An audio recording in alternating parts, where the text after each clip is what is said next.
ahead to discuss what makes an effective teacher. Um, so in my opinion, an effective teacher is someone who not only delivers content clearly and comprehensively, but also inspires, motivates, and adapts to the needs of the students. So there are several key aspects that contribute to being an effective teacher.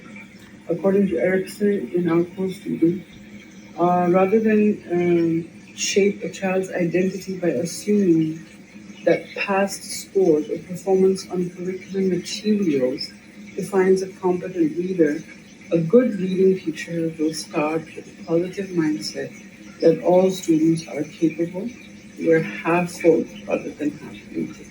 So a teacher has to have a positive approach towards the students, which is very important. So we cannot have biases, we cannot be judging the students on the past performance or past tests. So as both a teacher and a student, I feel like an effective teacher should have the following attributes. And these are what I have experienced in my own teachers, the best teachers that I have. The first one is clear communication, as I mentioned before. You have to be, as a teacher, you have to be able to explain complex ideas in simple terms, so that the students could easily grasp difficult concepts and apply them more effectively. I think teachers who are clear in their communication, both verbally and through written resources, create an environment where students feel more confident.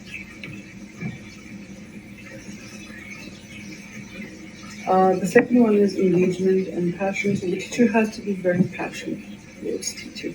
So, passion is just passion is always contagious. So when she's passionate about something, the students are also going to be engaged, more engaged in the lesson. Similarly, I've also found that teachers who make materials relatable and they they give examples from living experiences, world experiences.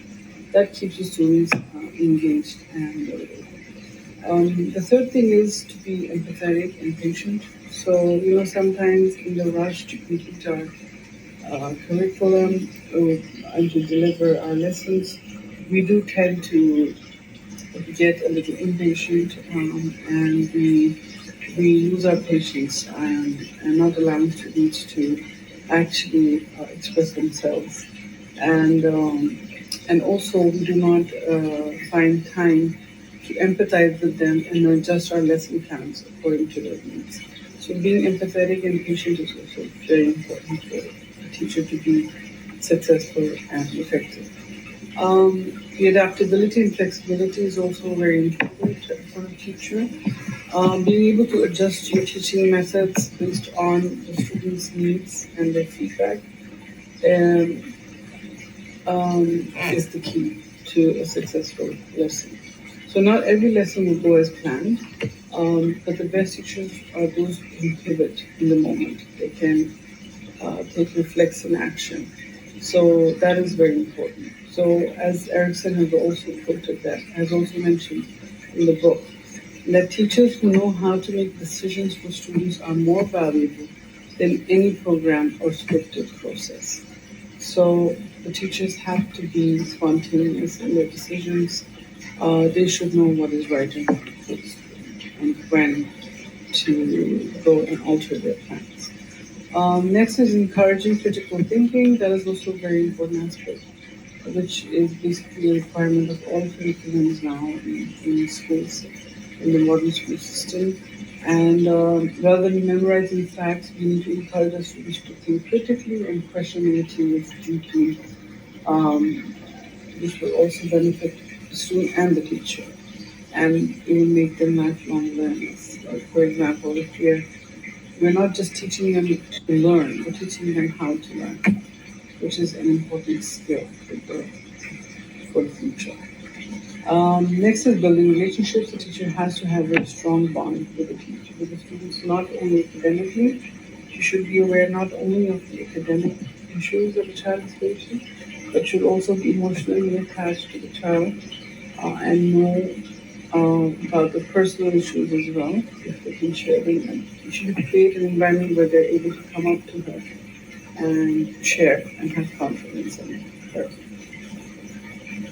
The last question was, what could you do in your own practice to make yourself more effective? Well, as I said, we are on a journey. Teaching is a journey where we have to continuously strive for professional development. So I usually always self-reflect, like all of us do. And I feel like the first thing is to keep working on, for me, is the active listening part, where sometimes it's easy, we just get so caught up with our lesson delivery that we tend not to respond to students properly, or we don't give them enough time, or we don't listen to them carefully. So this could improve, if we become active listeners, we improve our approach to teaching. Secondly, incorporating more interactive activities is very important, of course, to keep the students engaged. We could use technology, we could use hands-on. So it's very important to keep practicing that and incorporating that in our lessons. Encouraging self-reflection is also very important. Just as we do self-reflection for ourselves as teachers, we also need to inculcate these skills in our students. They should be able to reflect upon their own learning and self-assess and self-evaluate. So they should know that why they were not successful or how could they make themselves improve. So that is very important. Of course, as I mentioned before, professional development for every teacher, we need to keep striving to learn new technologies and methods, new teaching strategies, because education is always changing. And as a teacher, we need to ensure that we're current with all the best practices. As Erickson has mentioned in the book, good teachers work to improve their knowledge of content and their knowledge of how to teach diverse learners. The last and not the least is fostering a growth mindset. So one thing that stands out to me is how important it is to encourage students to have a growth mindset, helping them to understand that mistakes are a part of learning and can lead to improvement. So it's something I always strive to model in my own actions. That if I have made a mistake, I accept it in front of them and tell them that it's okay, we all make mistakes, and we're learning from them. So it creates an environment which is less threatening, and children are more willing to take risks in the classroom. So ultimately, being an effective teacher is about fostering an environment where students feel empowered, they feel valued, and they feel capable of growth. The key is to balancing knowledge, delivery, with empathy and encouragement, which creates a safe, stimulating environment for learning.